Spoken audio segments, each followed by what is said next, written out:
Ayan guys, tignan nyo ang kakaibang manok mga guys. Ayan, tignan nyo, napakaganda ng kanyang kulay. Lalaking lalaki yung kulay niya mga guys. Ayan, siya yung naglilimlim, siya yung nakapagpapisa sa mga sisiw na yan mga guys. Tignan nyo naman po kung anong itsura ng manok na yan, nakakaiba.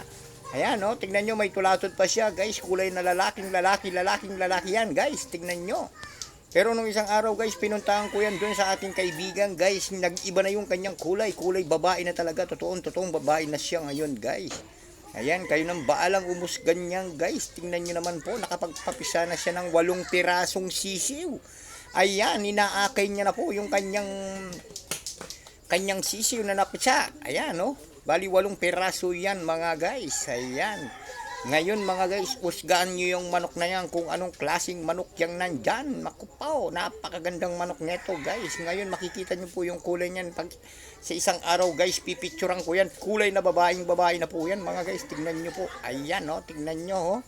Kumakain sila, oh.